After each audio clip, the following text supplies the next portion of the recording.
Good morning, Ms. Pelu. Did we really have another bond violation?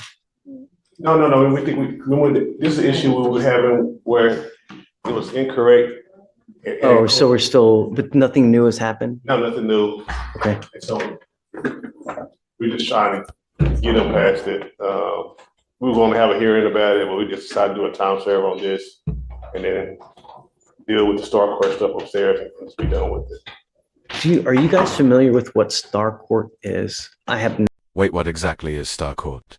Ever heard of a courtroom that works like rehab? Because that's what this is. It's a sentence to self-improvement.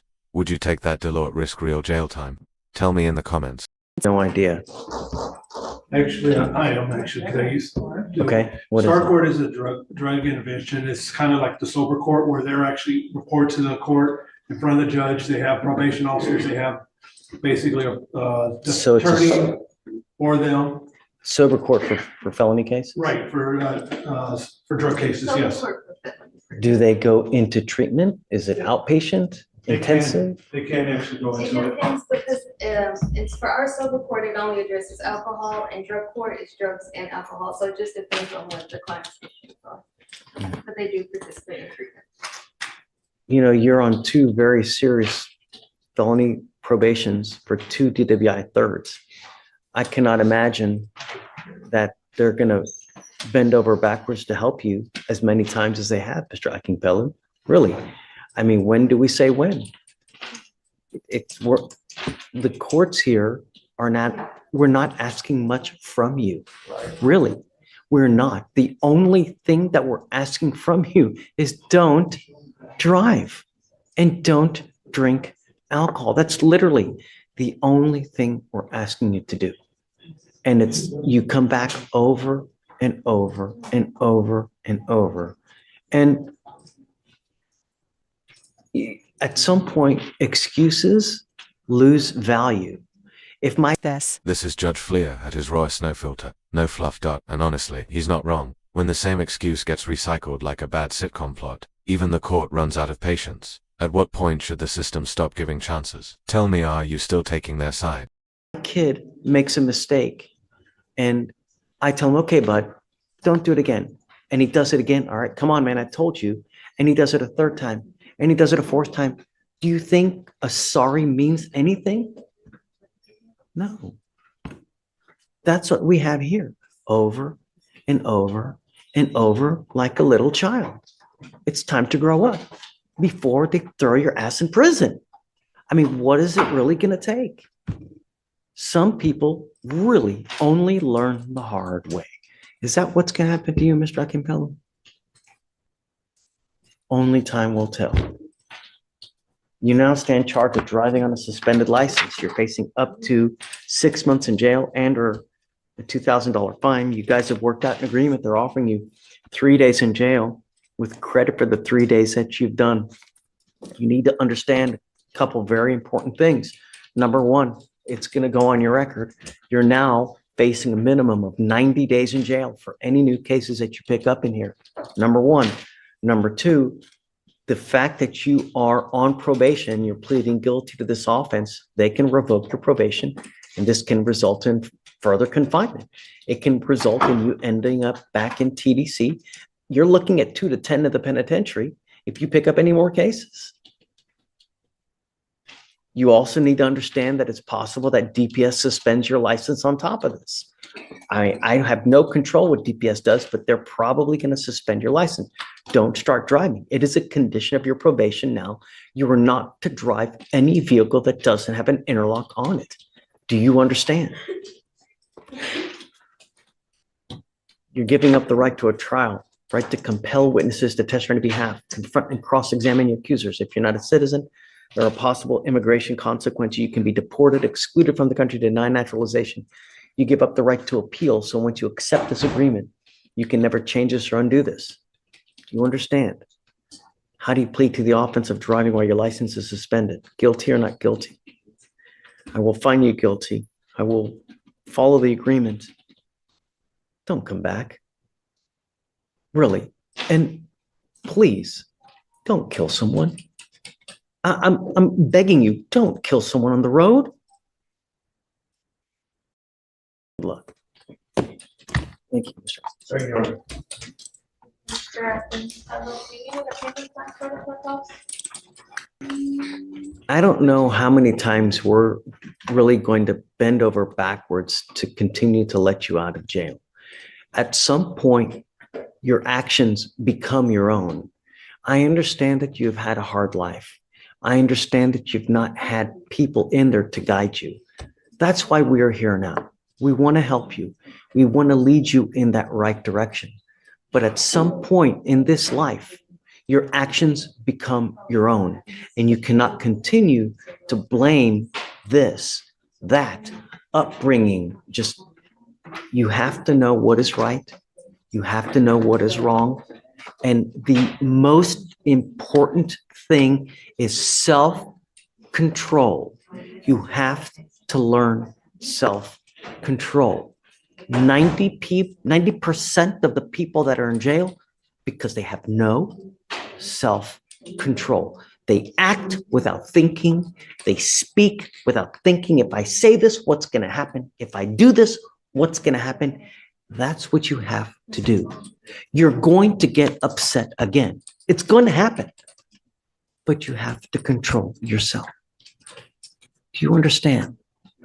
What did I just say? What else? Sometimes you have to control it. Self-control. Do you understand? I'm going to give you one more short example, okay? If you get into a pissing match, if you get into a fight with someone who has power, like the power of arrest, like a police officer, someone who has the power to put you in a segregated room, if you get into a fight with this person, you're nearly going to lose every time. But if you tuck your tail between your legs and own it, more than likely they're going to let you go. I've used this example a lot. A while ago, I got pulled over by an officer. I was driving and I stopped. There's a stop sign there, right? Or I think, no, it was a red light.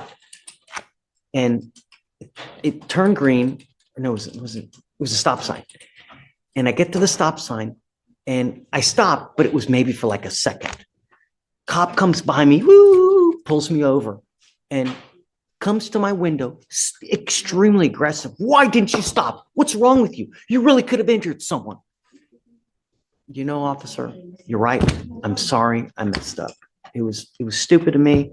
I won't do it again. And I'm really sorry. You know what he did? What do you think he did? Yeah. What do you think he would have done if I said, no, that's bullshit. I didn't do it. I stopped. I swear to God, I stopped. You're wrong, officer. What do you think he would have done? Well, or probably just given me a ticket.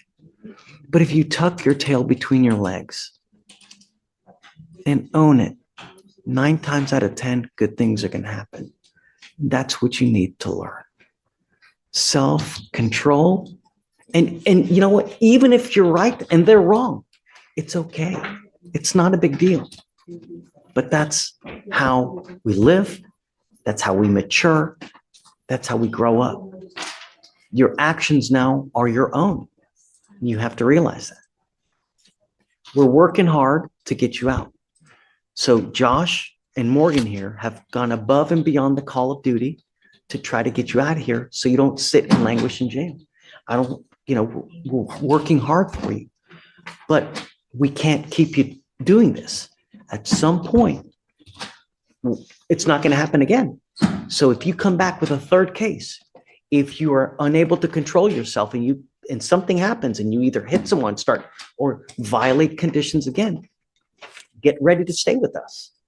Do you understand? What did we learn today?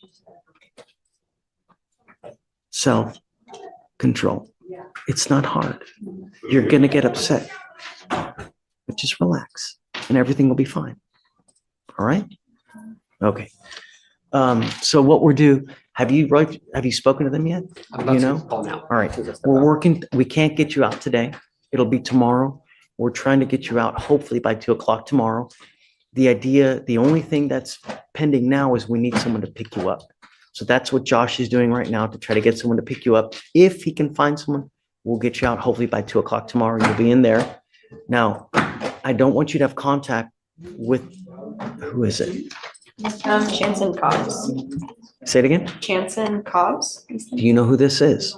Sure. Please don't have any contact with this person. Don't have any weapons. Also, with the assault that you have, you're not to have contact with this person too. You understand? Sure. As long as you can do that, self-control, we're all happy. Okay? Sure. All right, Ms. Brown. Good luck. See you tomorrow. Thanks, Josh.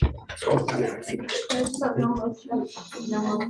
the staff assigned and any conditions for Jensen Cobbs and no motions on her probation for the assault. You know, add those. Okay. Yeah, add on the probation, we'll just continue it. Okay. No contact and then no weapons. And then, what are we gonna do with the other case? Okay. Moment of truth. Miss Brown is being enrolled in a mental health intensive caseload. This isn't just about punishment, it's about rehabilitation, but let's be real. Do programs like this actually work long term, or are they just legal bandads? Sound off in the comments. Just, I mean, I guess take your time. I'll waive her appearance for now. Hopefully she's, did we ever do a TRAS? Oh, we did. Emailed me back and said she's gonna reach out to the CSO for compliance to see if she's gonna go. Okay, does she know this? I'm assuming it's. Okay. I'll reiterate that. Okay, as soon as she's done signing, I'm gonna reiterate to her that we expect you to. Judge, I also had one I was gonna ask you about that was Alex. Yeah. So Laverne, L-A-V. Hey, did you appoint her? Oh, okay. That's what I'm talking Like, about. hold, Stephen, Ms. Brown, remember, one more thing. You will be in the mental health intensive caseload, okay? This is also to help you out. I expect you to still do this, okay? It's an anger management class, and we just want to monitor you to make sure everything's going well. So I'm going to continue your probation now, okay? I want you to continue with it, continue to do what you're supposed to do. Do you understand? So just keep doing what you're doing, be nice, and Shatori will tell you exactly what you need to do, okay? Okay, Ms. Brown, best of luck. Yes, ma'am. Okay, And I was appointed Ms. Laverne, L-A-V. Laverne, that's it. To sit for a test. And? Just alcohol. Come up, Ms. Laverne.